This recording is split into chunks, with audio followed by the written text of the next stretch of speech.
Friends, हमने first lecture में what is bailment, essential elements of the bailment, different modes of bailment, ये सब topic learn किए थे।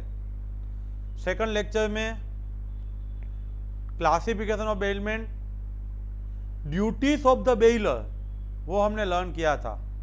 आज हम लेक्चर 3 के लिए जा रहे हैं, ड्यूटीज ऑफ द बेली। आपने गुड्स मुझे दिया, आप आउट ऑफ स्टेशन जा रहे थे, मेरे घर पे गोल्ड रखा, तो मेरा रिस्पॉन्सिबिलिटी क्या है? Is like ordinary prudent man, मेरा goods same bulk and quantity में जैसे संभालता हूं वैसे ही मुझे आपका गुड्स संभालना है। That is the reasonable care. मेरा फर्स्ट रिस्पॉन्सिबिलिटी, मैं बेली हूं तो वो है कि आपका गुड्स मुझे संभालना है। सेकंड, आपने मुझे बोला था सिर्फ आप गुड्स अपने पास रखो, पहनो मत। मैं पहन के घूमने निकला, अनऑथोराइज यूज। आपका व्हीकल था, आपने बोला था अकेला ही चलाना, हम ट्रिपल सवारी में चलाते थे, अनऑथोराइज यूज। तो मेरा रिस्पॉन्सिबिलिटी है मैं डैमेजेस एंड कंपेंसेशन पे करूंगा। आप बेलर हो, आपने गुड्स दिया था, आपने बोला था दूसरे अपने गुड्स के साथ मिक्स मत करना। आपका गुड्स मेरे पास पड़ा है, पर्पस खत्म हुआ, टाइम खत्म हुआ, मुझे आपको रिटर्न करना है। एंड आपका जो गुड्स है वो गुड्स में कुछ एक्स्ट्रा प्रॉफिट बेनिफिट हुआ तो वो भी अक्रू हुआ है तो आपको मुझे दे देना है। और 6 पॉइंट यहाँ पे नहीं दिया है, नीचे दिया हुआ है कि एडवर्स टाइटल, तो वो आगे हम डिटेल में देखेंगे। मैं जब गुड्स यूज़ करूँगा तब बोलना है कि ये गुड्स मेरा नहीं आपका ही है। मैं एडवर्स टाइटल एस्टेब्लिश नहीं कर सकता, आपके गुड्स को मेरा नहीं बता सकता। तो ये 6 पॉइंट आपको याद रखना है। फर्स्ट कौन सा फ्रेंड? रीजनेबल के। Second, unauthorized use. Third, not to mix. Fourth, return the goods. 6, accretion and profit also return। and adverse title establish नहीं करना है। टोटल 6 पॉइंट आपको याद रखना है। Let we see. First of all, reasonable care. आपका जो गुड्स है वो मेरे पास पड़ा है तो मैं as a ordinary prudent man and similar circumstances like own goods, same bulk and quality and value, जैसे मेरा गुड संभालता हूँ वैसे ही आपका गुड संभालना है, वो मेरा ड्यूटी है। एग्जाम्पल दिया हुआ है, एक्स ने अपने ऑर्नामेंट्स वाई को दिया था, वाई को संभालने के लिए बोला था, और वाई के घर पे जो गुड्स पड़ा था तब ऑल गुड्स, अपना गुड्स एंड जो एक्स से मिला था वो सब लॉस्ट तो स्टोलन हो गया, तो वाई नॉट रिस्पॉन्सिबल। एक्स ने वाई को दिया था, वाई का अपना एंड एक्स का दोनों गुड्स लॉस हो गया है तो रिस्पॉन्सिबल नहीं है। लेकिन एक्स ने इंस्ट्रक्शन दिया था, वाई ने वो इंस्ट्रक्शन फॉलो नहीं किया था। एक्स ने बोला था मेरा ऑर्नामेंट्स लोकल में रखना, वाई ने अपने घर पे रखा था। At that time Y is responsible. Instruction दिया है, फॉलो नहीं किया है तो वाई रिस्पॉन्सिबल, अदरवाइज अपने गुड्स की तरह संभाला है तो वाई रिस्पॉन्सिबल नहीं होगा।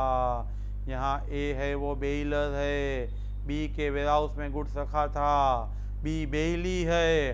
अनप्रेसिडेंटेड, आप अज्यूम नहीं कर सकते थे, आप आगाही नहीं कर सकते थे, सडनली फ्लड आ गया एंड गुड्स डैमेज हुआ, लॉस हुआ, बी के कंट्रोल में नहीं था, इसलिए B is not liable. B ने तो रीजनेबल के लिया ही था लेकिन फ्लड की वजह से लॉस हुआ है तो यहाँ पे बी लायबल नहीं होगा। देखो, कुछ भी गुड्स लॉस हुआ है, डैमेज हुआ है, डिस्ट्रक्शन हुआ है, डिटेरियोरेट हुआ है, लेकिन बेली ने रीजनेबल के रखा है तो कभी भी बेली रिस्पॉन्सिबल नहीं हो सकता। Second point, not to make inconsistent use of the goods. आपको इनकंसिस्टेंट यूज नहीं करना है। दैट मीन्स बेलर ने जैसे बताया है वैसे ही बेली को गुड्स यूज करना है। Let we see terms and condition of bailment. Bailee ने फॉलो नहीं किया तो उसका कंपेंसेशन पे करना है। ए ने बी को अपना होश दिया था, बी को बोला था ऑन राइडिंग तू ही चलाना और किसी को मत देना, बी ने सी को दे दिया। सी ने के रख के चलाया था और जब हॉर्स इंजर्ड हुआ, फॉल हुआ, तो बी लायबल है। आप ऐसा नहीं बोल सकते मैंने तो केस रखा था ना, ऐसा नहीं बोल सकते। ए ने हॉर्स दिया था, बी को दिया था, ऑन राइडिंग के लिए दिया था, बी ने सी को अलाउ कर दिया, और सी अच्छा आदमी था और सी ने केयरफुली ही चलाया था, तभी भी एक्सीडेंट हुआ, हॉर्स फॉल एंड इंजर्ड हुआ, तो बी लायबल टू कंपेसेट है, बी है वो कंपेसेशन पे करेगा। Inconsistence, unauthorise use. Let we see next. A ने बी के पास से हायर लिया था और कलकत्ता जाने के लिए ही हॉर्स हायर लिया था, लेकिन कलकत्ता की जगह आप वाराणसी लेके चले गए। ए बेली है, बी बेलर है, बी ने अपना हॉर्स ए को दिया था, कलकत्ता जाने के लिए दिया था, आप वाराणसी चले गए, तो एट दैट टाइम उसकी वजह से कुछ भी डैमेज होगा तो ए लायबल होगा। जहाँ पे बोला था वहाँ नहीं गए, मे भी कलकत्ता से आपको वाराणसी जाना था, आप कलकत्ता से कटक ले गए, जहाँ बोला था टर्म्स एंड कंडीशन मुताबिक नहीं ले गए, आपका मिस्टेक नहीं है, तभी भी लॉस होगा, तो बेली रिस्पॉन्सिबल होगा। बेली डैमेजेस तो पे करेगा ही, लेकिन अभी डैमेजेस इनकर्ड नहीं हुआ, तो ए ने बी को बोला था ये गुड्स तेरे यूज के लिए है, बी ने सी को दिया, सी हॉर्स पे जा रहा था, ए ने देखा अभी लॉस नहीं हुआ है, तो ए है वो कॉन्ट्रैक्ट वॉइडेबल करके सी से हॉर्स वापस ले लेगा, वो बी को बोलेगा मेरा गुड्स मैंने वापस ले लिया है। इनकंसिस्टेंस यूज होगा तो कॉन्ट्रैक्ट वॉइडेबल हो जाएगा, तो कॉन्ट्रैक्ट वॉइडेबल हो जाएगा। And bailee does not use the goods according to the terms and condition. Voidable यानी कैंसलेबल। ए ने बी को गुड्स दिया था, गुड्स ऑन यूज के लिए दिया था, उसने सी को दिया, तो ए सी से वापस ले लेगा, कॉन्ट्रैक्ट कैंसलेबल वॉइडेबल हो जाएगा। First point reasonable case, second point unauthorised use, and third point that is the not to mix the goods. आपने मुझे गुड्स दिया था, मेरे गुड्स के साथ मैं मिक्स नहीं कर सकता, लेकिन समझ लो मैंने कर लिया तो आपको कुछ पूछ के किया है तो प्रपोर्शनेट राइट रहेगा। समझो यहाँ पे बोला है विथ कंसेंट, पूछ के किया है तो प्रपोर्शनेट राइट रहेगा।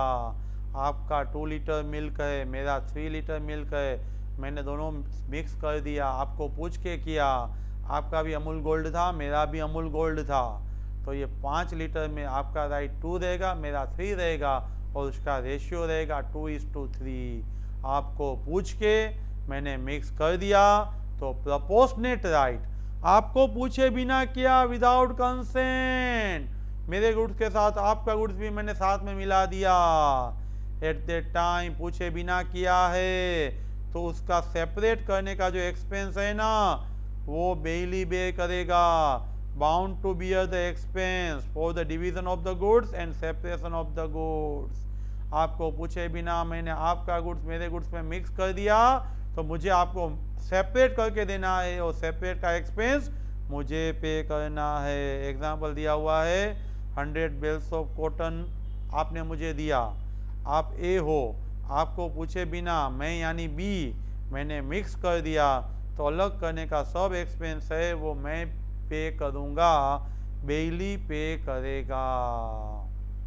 Late we see, good separate नहीं हो पाए ऐसा है तो मुझे आपको कंपेसेशन देना पड़ेगा। मैं यानी बेली आपसे कंसेंट लिए बिना आपका गुड्स मैंने मेरे गुड्स के साथ मिक्स कर दिया था, और वो नॉन सेपरेबल है, अलग नहीं हो सकता, इम्पॉसिबल टू सेपरेट है, तो मैं आपको कंपेसेशन पे करूँगा। कैप फ्लो था 4500 वाला, आप यानी ए आपने मुझे बी को दिया था, मेरे पास कैप फ्लो पड़ा था वो 2500 वाला था, मैंने मिक्स कर दिया तो अलग नहीं हो पाएगा, तो मैं यानी बी आपको कंपेसेट कर दूंगा। फर्स्ट पॉइंट है रीजनेबल के, सेकंड पॉइंट है अनऑथोराइज यूज, थर्ड पॉइंट है not to mix, and fourth return the goods.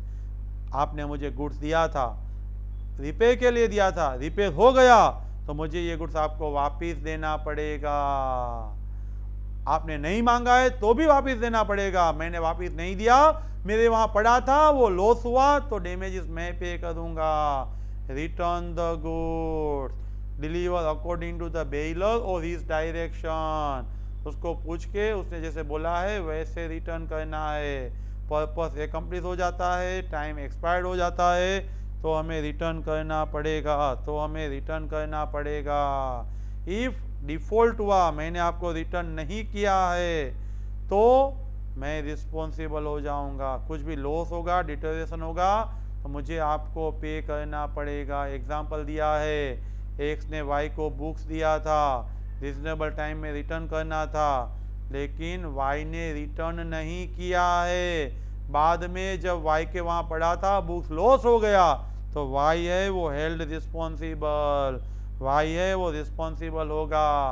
First point है आपका रीजनेबल के। Second, unauthorized use.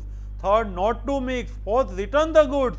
And fifth है accretion, increase in profit also should be return. यहाँ पे गौरव सूरज के घर अपनी काऊ रख के गया, काऊ को केफ आया, तो सूरज काऊ एंड केफ दोनों रिटर्न करेगा। Return the creation. जो प्रॉफिट है, जो बेनिफिट है, वो भी बेली को रिटर्न करना है। एनी इंक्रीज और प्रॉफिट जो बेली को हुआ है वो भी रिटर्न करना है। आपको एग्जांपल दिया हुआ है, ए ने काऊ है वो बी के कस्टडी में दिया था, काऊ ने केफ को बर्थ दिया है, तो बी बाउंड है कि वो काऊ एंड केफ दोनों रिटर्न कर दे। अक्रिएशन, फर्स्ट रीजनेबल के, सेकंड है वो unauthorised use, third not to mix, fourth return the goods, fifth return the creation and profit also, and six है ऊपर चार्ट में नहीं दिया था लेकिन पॉइंट में दिया है कि not to set up adverse title. Suraj है वो जतीन का रॉयल इनफील्ड लेके जाता है, पूरे गांव में बोलता है ये तो मेरा है, ऐसा नहीं बोल सकता। उसको बोलना है मैं तो बेली हूं, दूसरे के बिहाफ मेरे पास गुड्स पड़ा है। Hold the goods on behalf of the baler, वो उसको क्लियरली बोलना है। कैन नॉट डिनाई, बेली ऐसा नहीं बोल सकता ये तुम्हारा नहीं मेरा है, इसीलिए एडवर्स टाइटल सेटअप नहीं कर सकते। Again revise in short, duties of the belly. आपने आपका गुड्स मुझे दिया है, मेरे पास पड़ा है, मैं बेली हूँ, मेरा पहला रिस्पॉन्सिबिलिटी क्या है, मुझे रीजनेबल के रखना है, मेरे गुड्स की तरह संभालना है, ऑन प्रूडेंट मैन की तरह मुझे संभालना है। आपका गोल्ड में मेरे घर और मेरा लोकर में नहीं रख सकता, दोनों का गोल्ड साथ में रखना है। अनप्रेसिडेंट फ्लड की वजह से लॉस होगा तो मैं रिस्पॉन्सिबल नहीं हूँ, वो फर्स्ट पॉइंट है, वो है रीजनेबल के। Second point, unauthorised use. आपने होश दिया था, मेरे लिए दिया था, मैंने दूसरे को दे दिया है, तो आप कॉन्ट्रैक्ट वॉइडेबल कैंसिल भी कर सकते हैं और मैं डैमेजेस भी पे करूंगा। कुछ भी लॉस हुआ है तो मैं रिस्पॉन्सिबल हूँ। थर्ड है not to mix the goods. आपका गुड्स है, आपको पूछने के बाद मैं मिक्स करूंगा तो दोनों का प्रपोर्शनेट राइट। आपका 2 लीटर अमूल गोल्ड मिल्क, मेरा 3 लीटर, साथ में मिला दूंगा तो हमारा राइट रहेगा 2:3। आपका गुड्स आपको पूछे बिना मैंने मिक्स कर दिया तो अलग करने का एक्सपेंस मुझे पे करना है, अलग नहीं हो सकता है तो कंपेंसेशन एंड डैमेजेस मुझे आपको पे करना है। एंड फोर्थ पॉइंट है रिटर्न द गुड्स। टाइम खत्म होते, पर्पस पूरा होते आपको गुड्स रिटर्न करना है, मैंने रिटर्न नहीं किया, वो गुड्स लॉस हुआ तो मैं रिस्पॉन्सिबल। फिफ्थ पॉइंट, वो गुड्स को कुछ प्रॉफिट हुआ, इंक्रीज हुआ, क्रिएशन हुआ, काऊ का केफ आया तो मुझे आपको काऊ एंड कैफ दोनों रिटर्न करना है। एंड सिक्स पॉइंट है आपका गुड्स है वो आपका ही रहेगा, ऐसा नहीं बोल सकता ये गुड्स मेरा है, एडवर्स टाइटल में एस्टेब्लिश नहीं कर सकता हूँ, करूँगा तो मैं लायबल हूँ। फ्रेंड्स, ये 6 पॉइंट आपको ड्यूटीज ऑफ द बेली याद रखना है और बने रहे मेरे साथ हर एक टॉपिक